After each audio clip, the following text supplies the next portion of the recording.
교인에서 그리스도인으로입니다. 다 같이 한번 따라 하십시다. 교인에서 그리스도인으로. 여러분, 지난 주일에 이어서 오늘은 욥기서의 마지막 부분을 여러분과 함께 나누기를 원합니다. 그런데 여러분, 사람이 세상을 살아가는 데 있어서 한 가지 공통되는 점이 있다면 모두가 다 고해, 즉 고통의 바다를 항해하고 있다는 사실입니다. 그리고 그 고통의 극치를 경험한 대표적인 사람이 바로 욥이라 말할 수 있습니다. 그에게는 사람으로서는 정말이지 감당하기 어려운 고난이 겹쳐왔습니다. 그처럼 많던 재산 다 잃어버리고 빈털터리가 되었지요. 그처럼 자랑스럽던 열남매가 하루아침에 몰살당하는 비극을 겪기도 했습니다. 그런데도 욥기서의 서막인 1장에서 욥은 자기에게 다가온 역경과 시련 앞에서 담대하게 외치고 있습니다. 주신 자도 여호와시요 취하신 자도 여호와시오니 여호와의 이름이 찬송을 받으실지니이다. 진정 하나님께서 사탄에게까지 자랑하고 싶은 대단한 신앙인이 바로 욥이었습니다. 그러나 여러분, 욥기서는 1장에서 끝나고 있지 않습니다. 욥기서가 몇 장까지 가는지 아세요? 42장까지 갑니다. 욥이 이런 시험과 고통 속에서도 꿋꿋하게 버티자 제2, 제3, 제4의 시험이 계속해서 다가왔습니다. 온몸에 창질이 나고 가만히 앉아있을 수가 없어서 깨진 기와장으로 몸을 박박 끓는 그런 모습 속에서 위풍당당했던 욥의 모습은 찾아볼 길이 없습니다. 온데간데 그런 모습 찾아보기 어렵습니다. 그러자 위로한다고 찾아왔던 친구들도 욥의 처참한 모습을 보고서는 하나님이 계신다면 아무 죄 없는 사람 이렇게까지 할 수 있을까? 회의가 몰려오기 시작했습니다. 그래서 38장에 이르기까지 욥과 그의 친구들 사이에 기나긴 변론이 전개되게 된 겁니다. 그렇다면 여러분, 의인 욥은 이처럼 기나긴 고통의 터널을 통과한 후에 과연 무엇을 발견하게 되었을까요? 저는 저와 여러분이 오늘 이 시간에 욥이 발견했던 그 진리를 우리도 발견했으면 좋겠습니다. 첫 번째로 욥은 눈으로 주님을 보고 있습니다. 다 같이 한번 따라해 볼까요? 눈으로 주님을 보고 있습니다. 4절과 5절 말씀 다 같이 한 목소리로 있습니다. 4절과 5절입니다. 시작. 내가 말하겠사오니 주는 들으시고 내가 주께 묻겠사오니 주여 내게 알게 하옵소서. 내가 주께 대하여 귀로 듣기만 하였사오나 이제는 눈으로 주를 배움나이다. 아멘. 여러분, 욥기 서막에 나타난 욥의 모습 자랑스럽습니다. 너무 아름답고 당당히 승리하는 참된 신앙인의 모습이라 할 수 있습니다. 역경과 폭풍우를 담대하게 맞서 이기는 그의 모습, 우리에게 크나큰 감동과 신선한 충격을 가져다 주기에 충분합니다. 그런데 문제는 거기서 끝나지 않았다는 데 있습니다. 어려움이 자꾸만 심해지고 친구들이 죗값으로 당하는 벌이라고 계속 말하니까 욥 스스로도 짜증이 나기 시작합니다. 원망과 불평이 생긴 겁니다. 자기는 하나님 앞에 잘못한 게 없는데 억울하게 당하고만 있다, 이런 생각이 든 겁니다. 이렇게 말하면서 자기 방어의 한계선을 넘어가고 있습니다. 자기가 분명히 옳기에 급기야 잘못한 것 없는 사람에게 아무런 이유 없이 고통 주신 하나님이 잘못되셨다, 이런 논리에까지 이르게 된 겁니다. 사랑하는 성도 여러분, 욥이 그의 세 친구와 변론을 주고받을 때에 그 토론의 핵심되는 중요한 원리가 뭔지 아십니까? 인과응보의 원리입니다. 원인이 있다는 겁니다. 그리고 그 원인에 따라서 나타나는 결과라는 겁니다. 세 친구는 계속해서 욥에게 말합니다. 욥아, 내가 잘못한 것 없이 내게 이렇게까지 나쁜 일이 생길 수는 없어. 모든 결과에는 원인이 있는 거야. 내게 이 고통이 임한 것, 내가 그만한 나쁜 짓을 범했기 때문이야. 그러니까 이제부터라도 내게 숨겨진 잘못, 죄악들 모두 다 낱낱이 고백해. 하나님께 용서를 구해. 이것이 욥의 세 친구의 변론 내용이었습니다. 그런데 오늘 우리에게 주신 42장 말씀을 보게 되면 욥의 세 친구가 분명 잘못되었다, 세 친구들이 틀렸다, 하나님께서 말씀하고 계십니다.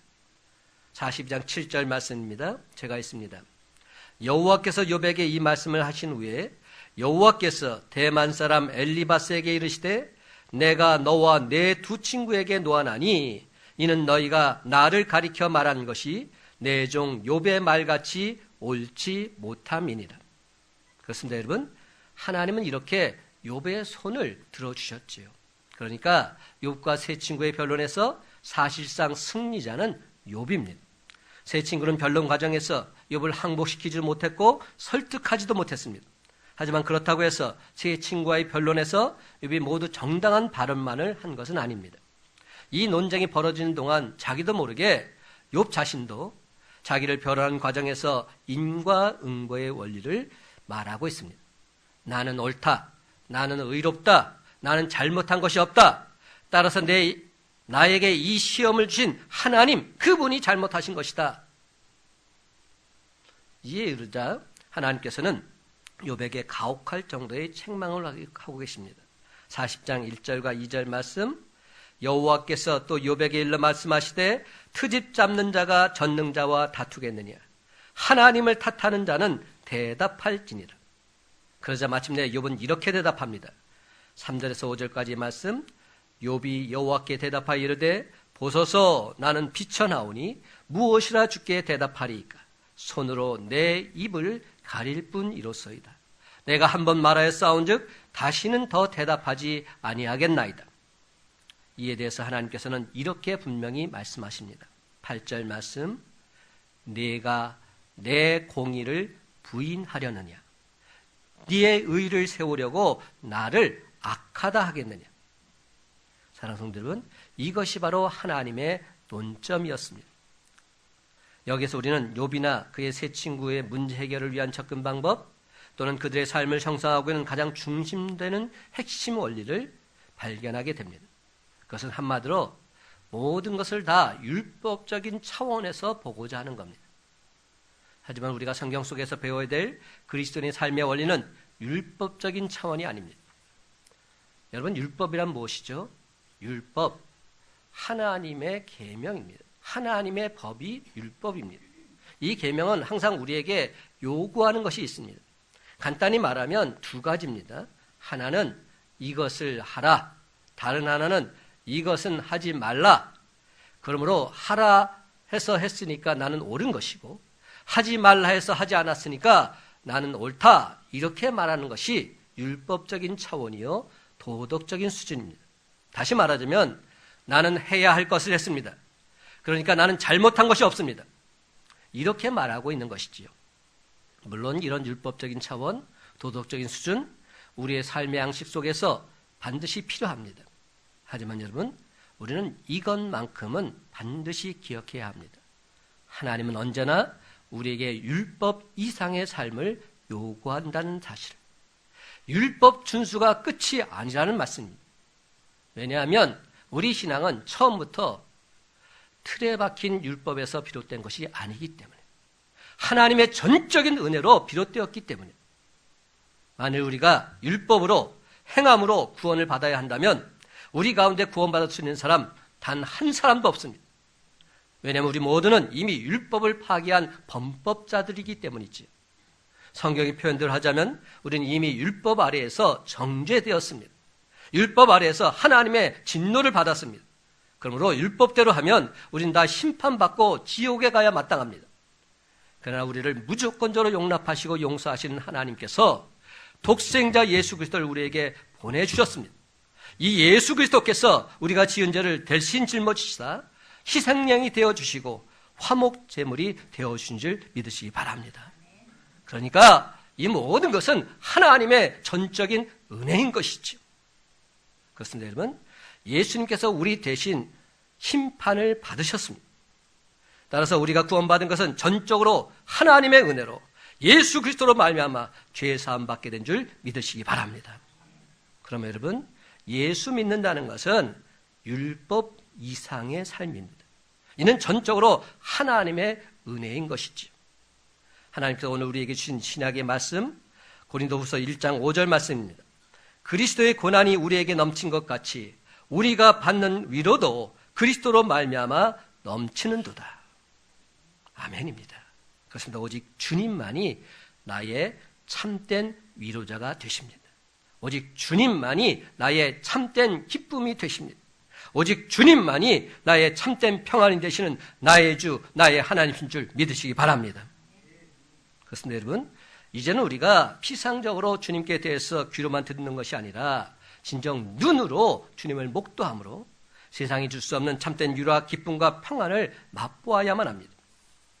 그러므로 사랑하는 성도 여러분, 눈으로 인격적인 주님을 목도한 자답게 위로와 격려가 필요한 형제 자매들에게 세상이 줄 수 없는 주님의 참된 위로를 전하며 살아가는 저와 여러분의 복된 삶이 다 되시기를 예수님의 이름으로 간절히 축원합니다.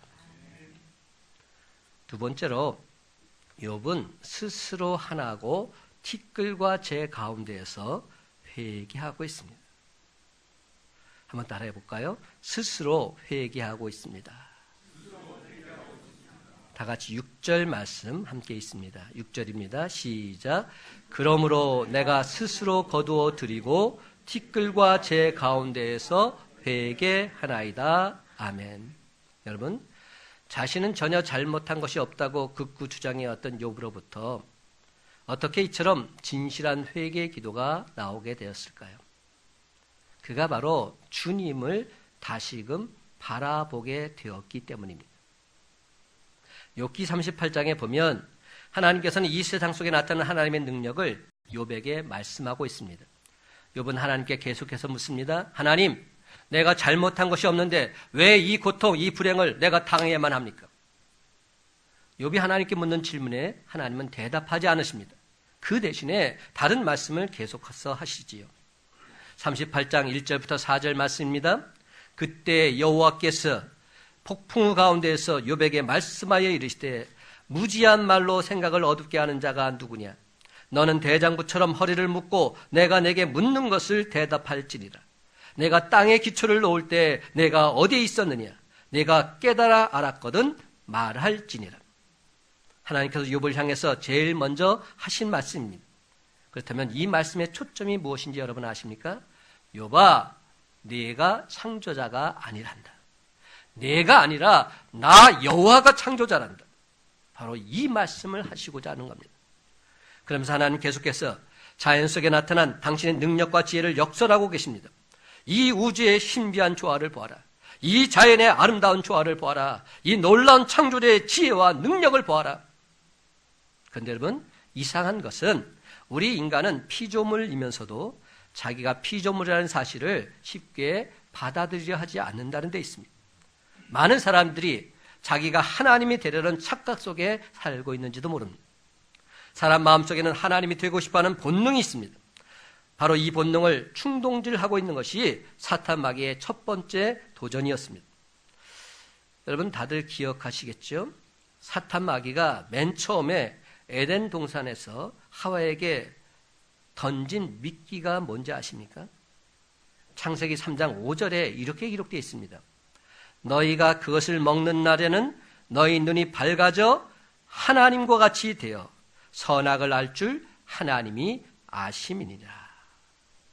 하나님과 같이 되어. 하나님과 같이 될까봐 하나님께서 지금 선악과를 못 먹게 하시는 거야. 그러니 넌 먹어야 돼. 그럼 넌 하나님과 같이 될 수 있어. 이렇게 꼬드기고 있는 겁니다. 사랑하는 성도 여러분, 내가 말하는 것이 항상 정당하고 내 판단은 항상 옳다는 생각, 다시 말하자면 인간의 한계성을 받아들이지 못하는 자기 우상화의 본능, 우리는 욥의 항변 속에서 발견하게 됩니다. 지나치도록 자기의 오름을 내세우고 있는 욥의 마음 한구석에는 이런 우월 의식이 있었는지도 모릅니다. 하나님과 같이 되고자 하는 마음, 마치 내가 하나님 것처럼 내가 옳습니다. 이렇게 항변한 욥에게 하나님께서는 뭐라고 말씀하십니까? 내가 누구냐? 내가 하늘을 설계하고 땅을 창조할 때 너는 과연 어디에 있었느냐? 이렇게 묻고 계십니다. 내가 당하고 있는 이 고통과 아픔에 대해서 너는 어찌해서 이런 고통을 주냐고 말하고 있지만, 그러나 나는 이 모든 것을 다 알고 있단다. 내가 바로 창조주 하나님이요 전지전능한 하나님의 사실 너는 결단코 잊어서는 안 된단다. 그리고 마침내 욥기 40장에서는 겸손해진 욥을 보게 됩니다. 전혀 이유를 알 수 없는 고난 속에서 고통받았던 욥은 그의 친구들은 물론이요 심지어는 하나님하고도 변론했었습니다. 그러나 40장에 들어와서는 침묵을 지키게 됐지요. 이때 하나님께서 욥에게 다시 한번 묻습니다. 네가 이제 할 말이 있느냐? 트집 잡는 자가 전능자와 다투겠느냐? 하나님을 탓하는 자는 대답할지니라. 예비로서 욥은 이렇게 대답합니다. 나는 비천하오니 무엇이라 주께 대답하리이까? 손으로 내 입을 가릴 뿐이로소이다. 손으로 내 입을 가릴 뿐이로소이다. 사랑하는 성도 여러분, 오늘 우리에게 주신 욥기 42장 부분은 욥이 지난날의 잘못을 깨닫고 전심으로 하나님께 회개하는 장면입니다. 1절부터 5절까지 다 같이 한 목소리로 읽기를 원합니다. 1절에서 5절입니다. 시작. 욥이 여호와께 대답하여 이르되 주께서는 못하실 일이 없사오며 무슨 계획이든지 못 이루실 것이 없는 줄 아오니 무지한 말로 이치를 가리는 자가 누구니까? 나는 깨닫지도 못한 일을 말하였고 스스로 알 수도 없고 헤아리기도 어려운 일을 말하였나이다. 내가 말하겠사오니 주는 들으시고 내가 주께 묻겠사오니 주여 내게 알게 하옵소서. 내가 주께 대하여 귀로 듣기만 하였사오나 이제는 눈으로 주를 배움나이다. 아멘. 여러분, 이 말씀은 욥기서의 가장 중요한 절정의 고백이라 말하지 않을 수 없습니다. 욥은 드디어 하나님의 뜻을 온전히 깨닫고 있습니다. 깨달음의 절정에서 욥은 이렇게 하나님께 고백드리고 있는 겁니다. 주님, 제가 지금까지는 하나님에 대해서 귀로만 들었습니다. 그런데 이제는 눈으로 주님을 똑똑히 보고 있습니다. 욥은 왜 하나님께서 자기에게 고난을 주셨는지 이 질문에 대한 분명한 대답을 얻지는 못했습니다. 하지만 더 중요한 걸 얻고 있습니다. 그렇습니다, 여러분. 욥은 비로소 하나님 그분을 알게 된 겁니다. 욥은 지금까지 하나님을 교리적으로 알았습니다. 저도 그런 것은 이미 다 들어서 알고 있습니다. 제가 신앙생활한 지 도대체 몇 년인데요. 하나님이 누구시냐고요? 전지전능하시고 무소부재하시고 무소불능하신 그러한 분이십니다. 욥은 이렇게 피상적으로 하나님을 알고 있었던 겁니다. 하지만 이제는 완벽하게 달라졌습니다. 완전히 달라졌습니다. 전에는 주님에 대해서 귀로만 들어 알았었는데 이제는 그 주님을 내 눈으로 똑똑히 보고 있습니다. 이제는 하나님이 전능하신다는 사실 처음으로 알고 있습니다. 그리고 그 사실 앞에 주님 앞에 회개의 무릎을 꿇지 않을 수 없습니다. 욥은 이렇게 자기의 전 존재를 통해서 하나님을 깊이 경험하기 시작한 겁니다. 다 같이 6절 말씀 다시 읽으면서 우리도 욥처럼 회개하기를 원합니다. 시작. 그러므로 내가 스스로 거두어 드리고 티끌과 제 가운데에서 회개하나이다. 아멘. 그러므로 내가 스스로 거두어 드리고 티끌과 제 가운데서 회개하나이다. 여러분, 하나님께서 욥에게 허락하신 새 삶의 본질이 무엇입니까? 욥기 마지막 장에서 우리가 결단코 놓쳐서는 안 될 중요한 결론이 하나 있습니다. 그것은 욥으로 하여금 진정 회개하게 하셨다는 겁니다. 진심으로 회개하게 하셨다는 겁니다. 그래서 하나님을 향한 새로운 감사로 욥을 그 자리에 완벽하게 서게 해 주신 것입니다. 그러므로 사랑하는 성도 여러분, 고난 중에도 지금까지 내 삶을 인도하신 하나님 그분을 바라보면서 스스로 회개할 때 하나님이 주신 놀라운 은혜와 복을 마음껏 누리며 살아가는 저와 여러분의 복된 삶이 다 되시기를 예수님의 이름으로 간절히 축원합니다. 세 번째로 욥은 진짜 축복을 받고 있습니다. 저는 이 부분이 오늘 말씀의 핵심이라 생각합니다. 진짜 축복. 다 같이 한번 따라할까요? 진짜 축복을 받고 있습니다.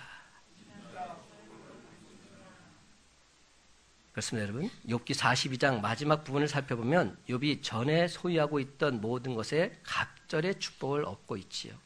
그래서 우리는 고난의 터널을 통과한 욥이 갑절의 축복을 받았다. 우리도 고난 속에서도 참고 견디면 갑절의 축복을 받을 것이다. 이렇게 말들 합니다. 그러나 여러분, 제 생각은 조금 다릅니다. 지난 시간에도 제가 분명히 말씀드렸지요. 저는 그것을 축복이라 생각하지 않습니다. 지금 욥기에서 하나님은 축복의 문제를 말씀하고 계신 것이 아니기 때문이죠. 욥기를 단지 축복의 차원에서 살펴보는 것, 올바른 이해를 할 수 없습니다. 마침내 욥이 그의 친구들을 위해서 무엇을 합니까? 10절 말씀, 오늘 말씀의 핵심입니다. 10절 말씀 다 같이 한 목소리 읽기를 원합니다. 시작. 욥이 그의 친구들을 위하여 기도할 때 여호와께서 욥의 곤경을 돌이키시고 여호와께서 욥에게 이전 모든 소유보다 갑절이나 주신지라. 아멘. 여러분, 이 부분에서 가장 중요한 체크 포인트가 무엇인지 아십니까? 욥이 그의 친구들을 위해서 기도할 때, 바로 이 말입니다. 욥이 그의 친구들을 위해서 기도할 때. 그렇습니다. 하나님으로부터 귀중한 깨달음을 얻은 후에 욥은 자기를 위로하기보다는 괴롭혔던 친구들, 원망하지 않고 오히려 그들을 위해서 기도하고 있습니다. 친구들을 축복하고 있습니다. 내 가슴에 칼을 들이댄 그들을 용서하고 있습니다. 사랑하는 성도 여러분, 이는 누가 옳고 누가 그르다는 그런 차원을 뛰어넘어선 겁니다. 마침내 욥은 이처럼 어려운 시험을 통해서 신앙의 영적 성숙을 이루게 된 것이지요. 엄격히 말하자면 욥은 이 시험에 합격한 사람이 아닙니다. 그는 실패자입니다. 그러나 이 실패를 통해서 욥의 인격은 새롭게 변화되고 있습니다. 그렇다면 여러분, 그것이 무엇입니까? 내가 잘못하지 않았음에도 내 인생에 고난이 있을 수 있는데 이 고난을 통해서 하나님을 원망하기보다는 하나님을 사랑하고 내 가슴에 칼을 던진 이웃을 축복하면서 그렇게 살겠노라. 예수님처럼 성화의 삶을 살겠노라. 그렇게 고백하며 나아가기 시작한 겁니다. 이것이 바로 성도의 삶이죠. 그러므로 사랑하는 성도 여러분, 오늘 이 시간 저와 여러분도 욥처럼 율법적인 신앙이 아니라 인격적인 주님을 온전히 체험하면서 성화의 삶을 살아가는 우리의 모습이 되기를 간절히 바랍니다. 근데 여러분, 이 세상에서 누가 과연 이렇게 사셨을까요? 예수님께서 이렇게 사셨죠. 예수님께서 무슨 잘못이 있어서 고난당하셨습니까? 만약 예수님의 삶의 차원을 인과응보의 원리를 가지고 보려는 사람이 있다면 그 사람은 영원토록 예수님 삶의 비밀을 깨달아 알 수 없을 것입니다. 예수님이 당하신 고난을 어떤 차원에서 봐야 됩니까? 그분이 잘못이 있어서 당하신 것이 아니잖아요. 죄가 있어서 겪으신 것도 아니잖아요. 그분의 잘못도 그분의 죄 때문도 아닙니다. 여러분, 예수님이 고난당하시면서 자신을 변호하셨습니까? 억울하게 법정에서 매를 맞으시고 죄인 취급 당하시고 조롱과 비웃음 당하시고 골고다 언덕에 올라가시면서 단 한 번이라도 자기 자신을 변호하신 일이 있으십니까? 찾아보세요. 없어요. 단 한 번도 자기 자신을 변호하지 않으셨습니다. 예수님은 자기를 변호하시는 것보다 더 높은 차원의 일을 하셨습니다. 어떻게 하면 하나님의 뜻에 순종할 수 있을지, 어떻게 하면 하나님께 감사할 수 있을지, 어떻게 하면 나를 십자가에 못 박는 저 사람들 위해서 기도할 수 있을지. 예수님은 시시비비를 뛰어넘어서 이 놀라운 삶을 우리들에게 몸소 보여주신 것입니다. 그러면 여러분, 오늘 시간 우리 죄를 대속하시기 위해서 십자가를 대신 지신 예수 그리스도, 바로 그분의 십자가를 온전히 발견하시기 바랍니다. 아직까지도 나는 잘못이 없다고 나 자신을 변호하십니까? 예수님 그분을 생각하시기 바랍니다. 예수님은 억울하게 고난받으시면서도 왜 자신을 변호하지 않으셨을까요? 자기 방언은 은혜를 모르는 배운 하는 망덕한 지식이기 때문은 아닐까요? 예수님께서는 자기를 십자가에 못 박는 사람들을 위해서 차라리 기도하셨습니다. 누가복음 23장 34절 말씀입니다. 아버지, 저들을 사하여 주옵소서. 자기들이 하는 것을 알지 못함이니이다.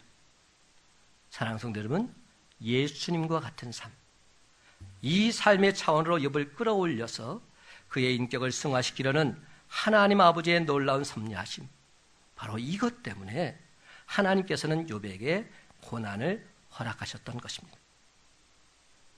그렇습니다. 예수님과 같은 삶, 바로 이것이 욥기서의 결론입니다. 저는 요즘 지금 1부와 2부 사이에 성경 공부를 합니다. 세가족 교육을 하는데 오늘 말씀 속에서 함께 나눴던 것은 신구약 성령에 대한 말씀을 나눴어요. 근데 우리는 항상 이렇게 생각해요. 신약은 예수님에 대한 말씀이고 구약은 아니라고. 아닙니다. 구약도 예수님에 대한 말씀입니다. 구약은 오실 예수 그리스도를 전파한 말씀이고 신약은 오신 예수 그리스도를 전파한 말씀입니다. 신구약 성경은 모두 다 예수님에 대한 말씀입니다. 그럼 우리가 말씀을 읽을 때 예수님 그분을 발견해야 됩니다. 욥의 모습 속에서 고난당하신 예수 그리스도, 죄 없이 고난당하신 예수 그리스도, 그분을 만나야 되는 것입니다. 이게 진짜입니다. 사람들은 예수 믿는 사람을 예수쟁이다, 그리스도인들이다 이렇게 부르지요. 이는 크리스천이라는 말을 우리말로 옮긴 겁니다. 근데 이 말은 크라이스트, 거기에다가 like란 뜻을 갖고 있는 IAN이라는 전미사가 붙은 그러한 단어입니다. 그렇다면 무슨 뜻입니까? 그리스도 같이, 그리스도처럼, 이런 뜻입니다. 따라서 예수장이 그리스도인이라는 이 말은 예수 그리스도를 닮고자 애쓰고 힘쓰는 자들을 말합니다. 우리의 모습 속에서 예수 그리스도 그분이 드러나야 된다는 겁니다. 그것이 그리스도인입니다. 하지만 오늘날 교회는 교회에 다니는 사람들, 교인들로 가득 차 있습니다. 교회에 다니는 교인들입니다. 교인들은 참으로 많은데 그리스도인은 찾아보기가 너무나 힘든 세상이 되고 말았습니다. 교인들은 많은데 그리스도인은 없는 겁니다.